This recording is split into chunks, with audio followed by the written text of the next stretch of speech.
নাগরিক সংবাদে স্বাগত। আপনাদের সাথে আছি আমি পূজাশ্রী ভদ্র। পিটিয়ে কুপিয়ে পরে নিস্তেজ দেহে পাথর দিয়ে এলো পাতারি আঘাত করেছে যুবদলের সদ্য বহিষ্কৃত নেতাকর্মীরা। বিবস্ত্র করে থেতলে হত্যা করা হয় ব্যবসায়ী লালচাঁদ ওরফে সোহাগকে। পরে শরীরের ওপরে লাফিয়ে উল্লাসও করে তারা। রাজধানীর মিটফোর্ড হাসপাতালের মূল ফটকে এমন নৃশংস ঘটনায় বিদেশি পিস্তল সহ গ্রেফতার হয়েছে ৫ জন। তদন্তে পুলিশের সাথে কাজ করছে র্যাব। বস্ত্রহীন নিথর দেহ পড়ে আছে মিটফোর্ড হাসপাতালের মূল ফটকের সামনে। এলোপাথারি নিথর দেহে ইট আর সিমেন্টের ব্লক দিয়ে আঘাত করছে কয়েকজন। এক পর্যায়ে শরীরের উপরে উঠে লাফিয়ে উল্লাস করে কেউ কেউ। বুধবার সন্ধ্যায় এমন নির্মমতা, যেন মানবতারই মৃত্যু ঘটেছে মিটফোর্ডে। আর নীরব তাকিয়ে দেখছে পথচারী ও আশপাশের মানুষ। ব্যবসায়িক দ্বন্দ্বে এমন বর্বরতা চালিয়েছে যুবদলের নেতাকর্মীরা। প্রকাশ্যে এই বর্বরতার প্রতিবাদে ফুঁসে উঠেছে সারা দেশ। গতকাল রাত থেকে উত্তাল হয়ে ওঠে ঢাবি থেকে শুরু করে জাহাঙ্গীরনগর, বুয়েট সহ দেশের নানা প্রান্তের শিক্ষার্থীরা। দুপুর থেকেও ফের বিক্ষোভে মিছিলে সরব হয় ক্যাম্পাসগুলো। মামলার এজাহারে নাম রয়েছে যুবদলের শীর্ষ পর্যায়ের 2 নেতার। কেন্দ্রীয় কমিটির সাবেক সহ জলবায়ু বিষয়ক সম্পাদক রজ্জব আলী পিন্টু ও ঢাকা মহানগর দক্ষিণ যুবদলের যুগ্ম আহ্বায়ক সাবাহ করিম লাকি। পরে এই 2 নেতাকে আজীবন বহিষ্কারের ঘোষণা দেয় যুবদল। এ ঘটনায় কোতোয়ালি থানায় হত্যা মামলা দায়ের করেছে নিহতের বড় বোন। ডিএমপি জানায়, ঘটনাস্থলের সিসিটিভি ফুটেজ বিশ্লেষণে গ্রেফতার করা হয়েছে 5 জনকে। উদ্ধার হয়েছে বিদেশি পিস্তল। গতকাল রাতে আমরা টিটন গাজীকে গ্রেফতার করেছি তাদের দেওয়া তথ্যের ভিত্তিতেই, এবং আমরা তাকেও সরাসরি সম্পৃক্ততার প্রমাণ পেয়েছি। এখন পর্যন্ত কোনো চাঁদাবাজির ঘটনা, এরা চাঁদাবাজ এই বিষয়গুলো আমাদের নলেজে নেই। অতীতে কোনো তাদের বিষয়ে, অর্থাৎ ঘটনার আগে বা এখন পর্যন্ত আমাদেরকে এই রিপোর্ট আমাদেরকে কেউ করে নাই, আমরাও তথ্য পাইনি। আর র্যাবের মহাপরিচালক জানিয়েছেন, তদন্তে পুলিশকে সহায়তা করছে র্যাব। ঘটনার মূল কারণ ও পেছনের মদতদাতাদের খুঁজে বের করতে চলছে অভিযান। মিটফোর্ডে যে ঘটনাটি সংঘটিত হয়েছে এটির মূল তদন্ত ডিএমপি করতেছে। তারাই তদন্ত করে এর সঙ্গে কারা জড়িত, কিভাবে সম্পূর্ণ বিষয়টা বের করবে, এবং আমরা ছায়া তদন্তের মাধ্যমে আমরা ডিএমপিকে ক্ষেত্রে সহায়তা করছি। আমাদের কাছে অপরাধীর পরিচয় অপরাধী, সে কোন দলের, কত বড় শীর্ষ নেতা বা কত বড় নেতা, সেটা আমরা কোনোভাবেই বিবেচনায় আনি না। প্রাথমিক তদন্তে জানা গেছে, ব্যবসায়িক দ্বন্দ্বে বিরোধী ছিল হত্যার মূল কারণ।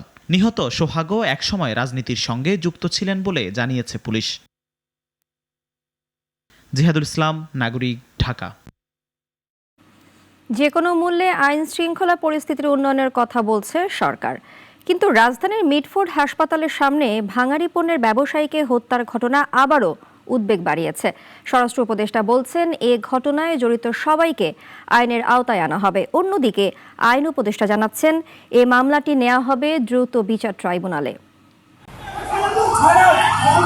রাজধানীর মিটফোর্ডে প্রকাশ্য দিবালোকে ব্যবসায়ী সোহাগকে নৃশংসভাবে হত্যার ঘটনায় চাঞ্চল্য ছড়িয়েছে সারা দেশে।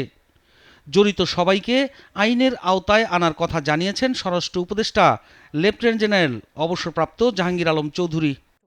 রাজধানীর পুরনো ঢাকার মিল ব্যারাকে রেঞ্জ রিজার্ভ ফোর্স ও ঢাকা জেলা পুলিশ লাইন্স পরিদর্শনে গিয়ে সাংবাদিকদের মুখোমুখি হয়ে তিনি বলেন, জড়িত সবাইকে আইনের আওতায় আনা হবে। আমরা খুব অসহিষ্ণু হয়ে গেছি, কোনো কিছু একটা, এই অসহিষ্ণুতা আমাদের সবারই কিন্তু একটু কমায় আনতে হবে। এই ঘটনা একটা ঘটে, এটা কোনো সময় আশা করা যায়। আইন হলো তাদের আইনের আওতায় সোপর্দ করা, করে আইনের যারা আছে তারা তাদের পারে। এদিকে দ্রুত বিচারের আশ্বাস দিয়েছেন আইন উপদেষ্টা আসিফ নজরুল। সামাজিক মাধ্যমে এক পোস্টে তিনি লেখেন, এই মামলাটি যেন দ্রুত বিচার ট্রাইব্যুনালে নেওয়া হয়, সে বিষয়ে সরকার বদ্ধপরিকর। প্রধান উপদেষ্টার দপ্তর থেকে জানানো হয়েছে, নির্বাচন সামনে রেখে আইন শৃঙ্খলা পরিস্থিতি উন্নত রাখতে সরকার কঠোর অবস্থানে। রাজশাহীতে এক মতবিনিময় সভায় উপপ্রেস সচিব মোহাম্মদ আবুল কালাম আজাদ মজুমদার এ কথা জানান। এই কয়েক মাসে আমাদের পক্ষে সবকিছু একেবারে সমাধান করে বের হয়ে আসাটা আসলে সম্ভব হচ্ছে না, কিন্তু আমরা সর্বোচ্চ চেষ্টাটা করছি। রাজধানীর মিটফোর্ডে ঘটে যাওয়া প্রকাশ্য খুনের ঘটনাটি আবারও দেশের আইন শৃঙ্খলা পরিস্থিতিকে চ্যালেঞ্জে ফেলেছে। দ্রুত বিচার ও কঠোর বার্তা না দিলে এমন অপরাধ পুনরাবৃত্তির ঠেকানো কঠিন, মন্তব্য বিশ্লেষকদের। সাইফুল শাহিন, নাগরিক, ঢাকা। পুরান ঢাকার মিটফোর্ড হাসপাতালের সামনে ব্যবসায়ীকে হত্যার ঘটনার মূল আসামি গ্রেফতার না করা ও এজাহার থেকে বাদ দেওয়া রহস্যজনক বলেছেন জাতীয়তাবাদী যুবদলের সভাপতি এম মোনায়েম মুন্না। পল্টনের এক সংবাদ সম্মেলনে তিনি এই অভিযোগ করেন। সরকার প্রশাসনকে নিষ্ক্রিয় রেখেছে যাতে অরাজক পরিস্থিতি থাকে। গেল বুধবার ভাঙ্গারি ব্যবসায়ী লাল চাঁদ সোহাগকে মিটফোর্ড হাসপাতালের সামনে নির্মমভাবে খুন করে কতিপয় ব্যক্তি। ঘটনার 2 দিন পর তা ব্যাপক প্রচার হয়। লোমহর্ষক এ ঘটনায় বেশ আলোড়ন তৈরি হয়। আর এ হত্যাকাণ্ডে যুবদল, ছাত্রদল ও স্বেচ্ছাসেবক দলের কিছু কর্মীর নাম আসে। এমন প্রেক্ষিতে পল্টনে বিস্তারিত ব্যাখ্যা করতে বিএনপির এ 3 সংগঠনটির পক্ষ থেকে আয়োজন করা হয় সংবাদ সম্মেলনের। এতে যুবদলের সভাপতি এ হত্যাকাণ্ডের জন্য সংগঠনের যারা জড়িত তাদের বিরুদ্ধে ব্যবস্থা নেওয়া হয়েছে বলে জানান। পরিবারের পাশে গিয়েছিলাম। তবে ঘটনার 60 ঘন্টার বেশি সময় পেরিয়ে গেলেও খুনিদের খুনের প্রমাণাদি হাতে থাকা সত্ত্বেও এখনও কেন মূল আসামিদের গ্রেপ্তার করা হলো না, এমন অভিযোগ করে এটি একটি বিরাট রহস্য বলে জানান যুবদল সভাপতি। এই ঘটনায় যারা সরাসরি সংশ্লিষ্ট হিসাবে ভিডিও ফুটেজ ও সিসিটিভি ক্যামেরার ফুটেজে যাদের দেখা গেছে, আশ্চর্যজনকভাবে তাদেরকে মামলার প্রধান আসামি করা হয়নি। মামলার এজাহারে উল্লেখিত বাদীর মেয়ে বলেছেন, মামলার এজাহারে খুনের সাথে সরাসরি সম্পৃক্ত 3 জন খুনিকে পুলিশ কৌশলে বাদ দিয়ে নিরপরাধ 3 জনকে আসামি করেছে। অদ্যাবধি কেন মূল আসামিদের গ্রেফতার করা গেল না, এটা একটা বিরাট প্রশ্ন ও রহস্য। এবং এদিকে উত্তরায় আরেক অনুষ্ঠানে বিএনপি নেতারা নির্মম এ হত্যাকাণ্ডে জড়িতদের দ্রুত বিচার দাবি করেছেন। কালকের যে ঘটনা সেটা আমাদের সারা রাত আমরা ঘুমাতে পারিনি। কি বর্বরতা, কি অসভ্যতা, কি নির্মম সেই আচরণ সেখানে করা হয়েছে। আর যেই হোক, এটার দায়িত্ব প্রশাসনের, তাদেরকে অবিলম্বে আইনের আওতায় নিয়ে তাদের বিচার করুন। কোনো ব্যক্তির অপকর্মের দায় বিএনপি নেবে না জানিয়ে দলটির নেতারা অভিযোগ করেন, বহিষ্কৃত নেতাকর্মীদের বিরুদ্ধে ব্যবস্থা নেওয়ার কথা বললেও আইন শৃঙ্খলা বাহিনী কোনো ব্যবস্থা নেয়নি। রাশেদুল কাদির, নাগরিক, ঢাকা। সংস্কার, বিচার আর নতুন সংবিধান দাবির বিরুদ্ধে একটি পক্ষ দাঁড়িয়েছে। জুলাই পদযাত্রায় এমন মন্তব্য করেছেন জাতীয় নাগরিক পার্টির আহ্বায়ক নাহিদ ইসলাম। সাতক্ষীরার শহীদ আসিফ চত্বরে পথসভায় তিনি বলেন, জুলাই বিপ্লবীদের কেনা যাবে না। বিস্তারিত জানাচ্ছেন মুনিয়া জুথি। সংস্কার চেয়েছি, জুলাই গণহত্যার বিচার চেয়েছি এবং নতুন সংবিধান চেয়েছি, কিন্তু একটি পক্ষ আমাদের দাবির বিরুদ্ধে দাঁড়িয়েছে। এভাবেই বক্তব্য রাখেন জাতীয় নাগরিক পার্টির আহ্বায়ক নাহিদ ইসলাম।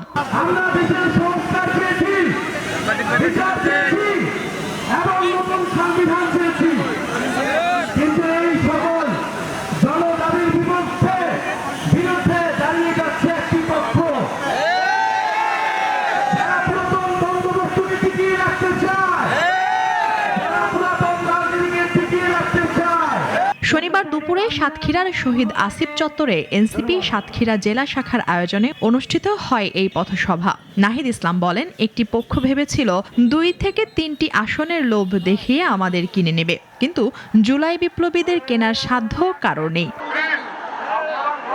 বলা হয়, একটি রাজনৈতিক দল দ্রুত নির্বাচন চায় শুধু ক্ষমতায় যাওয়ার লক্ষ্যে, অথচ জুলাই বিপ্লবীরা জাতীয় সরকার গঠন করে নতুন রাষ্ট্রের স্বপ্ন দেখে। সভায় সভাপতিত্ব করেন জেলা সমন্বয়ক কামরুজ্জামান বুলু। বক্তব্য রাখেন দক্ষিণাঞ্চলের নেতৃবৃন্দ।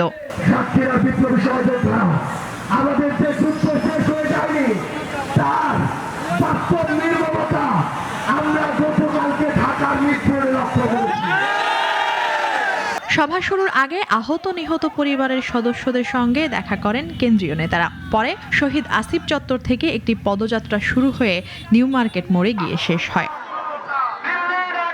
এনসিপির কেন্দ্রীয় নেতারা নিউ মার্কেট এলাকার আল বারাকা হোটেলের 2য় তলায় দলটির সাতক্ষীরা জেলা কার্যালয়ের উদ্বোধন করেন।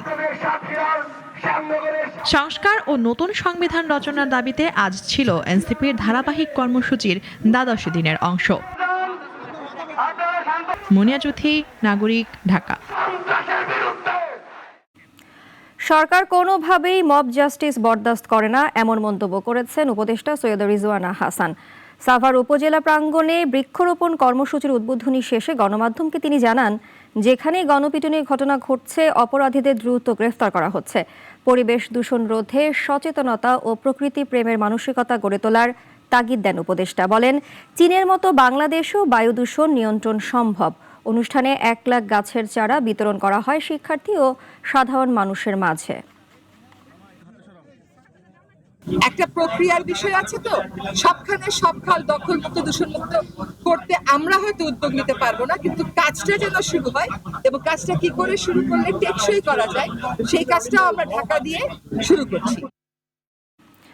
পুরান ঢাকার নিহত ব্যবসায়ী লালচাঁদ ওরফে সোহাগকে বরগুনায় নানা বাড়িতে দাফন করা হয়েছে। সোহাগের মৃত্যুর ঘটনায় পুরো এলাকায় নেমে এসেছে শোকের ছায়া। স্বজনদের আহাজারিতে ভারী পরিবেশ। হত্যাকারীদের দৃষ্টান্তমূলক শাস্তির দাবি তাদের। সোহাগ হাফিজের রিপোর্ট জানাচ্ছেন সিরাজুমনির শুভ। 2 সন্তান নিয়ে সোহাগের কবরের পাশে দাঁড়িয়ে স্ত্রী লাকি বেগম, আরেক পাশে ভাইয়ের কবর জড়িয়ে কান্নায় ভাসছেন বোন মঞ্জু আরা। শোকে পাথর বরগুনা সদর উপজেলার বান্দরগাছিয়া গ্রামের মানুষ।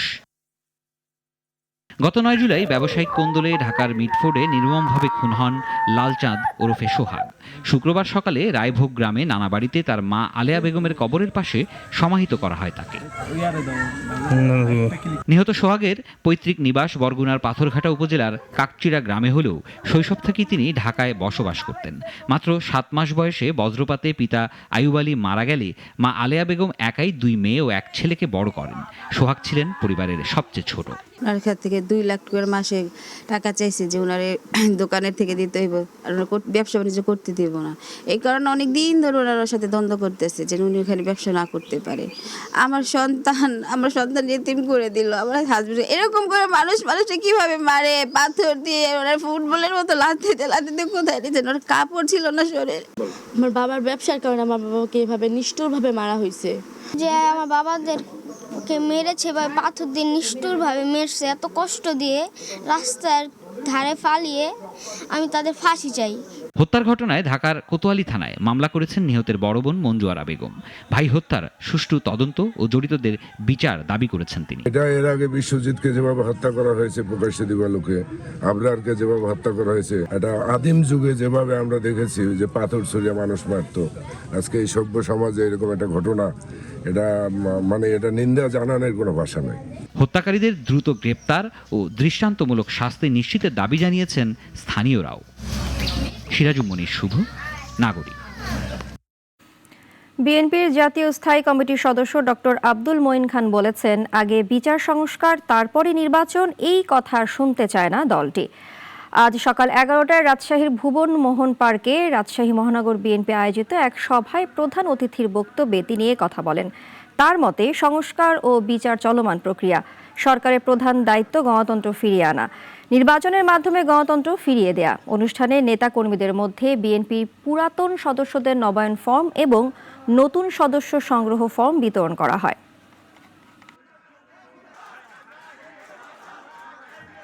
যত দ্রুত সম্ভব একটি সুষ্ঠু নিরপেক্ষ নির্বাচনের মাধ্যমে বাংলাদেশের মানুষের প্রাণের আকুতি গণতন্ত্রকে তাদের হাতে ফিরিয়ে দিন। সুনামগঞ্জ ও ঠাকুরগাঁও সীমান্তে ভারতীয় বিএসএফের গুলিতে 2 বাংলাদেশি নিহত হয়েছেন। শুক্রবার রাতে সুনামগঞ্জের দোয়ারা বাজার সীমান্তে বিএসএফের গুলিতে আহত শফিকুল ইসলাম হাসপাতালে মারা যান। এদিকে শনিবার ভোরে ঠাকুরগাঁওয়ের হরিপুর উপজেলার মিনাপুর সীমান্তে গুলিতে নিহত হন 20 বছর বয়সী রাসেল। বিজিবি জানিয়েছে, ঘটনায় কড়া প্রতিবাদ জানানো হয়েছে এবং পতাকা বৈঠকে বসার আহ্বান জানানো হয়েছে বিএসএফকে। সীমান্তে এ ধরনের মৃত্যুতে স্থানীয়দের মধ্যে ক্ষোভ ও উত্তেজনা ছড়িয়ে পড়ে। 2024 সালের 12 জুলাই ছিল শুক্রবার। ছুটির দিনেও আন্দোলন চালিয়ে যান শিক্ষার্থীরা। পূর্ব ঘোষিত কর্মসূচি অনুযায়ী এদিন সারা দেশে বিক্ষোভ মিছিল ও সমাবেশ করেন তারা। টানা 5ম দিনের মতো বিক্ষোভ মিছিল নিয়ে এসে শাহবাগ মোড় অবরোধ করে অবস্থান নেন। বিকাল 5টা 20 মিনিটে তারা শাহবাগ মোড় অবরোধ করেন। গেল বছর জুলাইয়ের উত্তাল দিনগুলোর কথা মনে করিয়ে দিচ্ছেন মুনিয়া জুথি। আগের দিন বৃহস্পতিবার বৈষম্য বিরোধী ছাত্র আন্দোলনের বাংলা ব্লকেট কর্মসূচিতে পুলিশ বাধা দেয় এবং দেশের বিভিন্ন স্থানে শিক্ষার্থীদের সঙ্গে সংঘর্ষে জড়ায় পুলিশ। এই হামলার প্রতিবাদে সারা দেশে বিক্ষোভ মিছিল ও সমাবেশ করার কর্মসূচি ঘোষণা দেয় বৈষম্য বিরোধী ছাত্র আন্দোলন। ছুটির দিনেও থামেনি বিক্ষোভের ঢেউ। বিকাল 4টা থেকে ঢাকা বিশ্ববিদ্যালয়ের বিভিন্ন হল ও বিভাগ থেকে ব্যানার, প্ল্যাকার্ড আর স্লোগানে মুখর মিছিল এসে জমা হতে থাকে কেন্দ্রীয় লাইব্রেরির সামনে। এরপর 4:50 শুরু হয় বিক্ষোভ মিছিল ঘুরে আসে হলপাড়া, ভিসি চত্বর ও রাজু ভাস্কর্য। শেষমেশ 5:20 অবরোধ করে শাহবাগ মোড়। শিক্ষার্থীরা জানিয়ে দেন প্রতীকীভাবে আধা ঘন্টা অবস্থান করবেন তারা। অন্য দিনের মতো এদিন রাজধানীর অন্য পয়েন্টে কর্মসূচি না থাকলেও শাহবাগ হয়ে ওঠে প্রতিরোধের প্রতীক। তবে পুলিশ ছিল প্রস্তুত। বাংলা মোটর অভিমুখে কড়া অবস্থান নেয় তারা। আগের দিন ব্যারিকেড ভাঙার ঘটনা মাথায় রেখে আন্দোলনকারীরা এদিন আর সামনে এগোননি। এদিনই আন্দোলনে আসে সাংগঠনিক মোড়। বৈষম্য বিরোধী ছাত্র আন্দোলনের পক্ষে ঘোষণা আসে পরদিন 13 জুলাই সারা দেশে 64 জেলায় একযোগে প্রতিনিধি সম্মেলন হবে, অফলাইন ও অনলাইনে। একই সঙ্গে সন্ধ্যায় সংবাদ সম্মেলনের মাধ্যমে জানানো হবে নতুন কর্মসূচি। সমাবেশে উঠে আসে হামলার প্রতিবাদও। বক্তারা বলেন, আর কোনো সহযোদ্ধার ওপর হামলা হলে তার জবাব কঠোর হবে। সরকারকে দ্রুত 1 দফা দাবি মেনে নেওয়ার আহ্বান জানান নেতারা। এদিন শুধু ঢাকায় নয়, দেশজুড়ে বিক্ষোভ চলে সমান্তরালে। জগন্নাথ, রাজশাহী, চট্টগ্রাম, জাহাঙ্গীরনগর, বেগম রোকেয়া, কুমিল্লা কৃষি বিশ্ববিদ্যালয় সহ নীলফামারী ও নোয়াখালীতেও হয় মিছিল সমাবেশ। দাবি একটাই, বৈষম্যমূলক কোটা ব্যবস্থার সংস্কার। মুনিয়া চৌধুরী, নাগরিক, ঢাকা। বিশ্ব স্বাস্থ্য সংস্থার দক্ষিণ পূর্ব এশীয় অঞ্চলের আঞ্চলিক পরিচালক সাইমা ওয়াজেদকে অনির্দিষ্টকালের জন্য ছুটিতে পাঠিয়েছে WHO। দুর্নীতি ও ক্ষমতার অপব্যবহারের অভিযোগে এই সিদ্ধান্ত নিয়েছে সংস্থাটি। বাংলাদেশে মামলা হওয়ার পর থেকেই তার কার্যক্রম চালানোর ক্ষমতা বেশ কমে গিয়েছিল। দক্ষিণ পূর্ব এশীয় আঞ্চলিক কার্যালয়ের পরিচালক সাইমা ওয়াজেদকে ছুটিতে পাঠালো বিশ্ব স্বাস্থ্য সংস্থা। গতকাল থেকে কার্যকর হয়েছে তার অনির্দিষ্টকালের ছুটি। তবে এ বিষয়ে আনুষ্ঠানিকভাবে কিছু জানেনি স্বাস্থ্য উপদেষ্টা দপ্তর। বিশ্ব স্বাস্থ্য সংস্থার মহাপরিচালক তেদ্রোস আধানম গেব্রেয়াসুস এক অভ্যন্তরীণ ইমেইলে এই তথ্য জানান।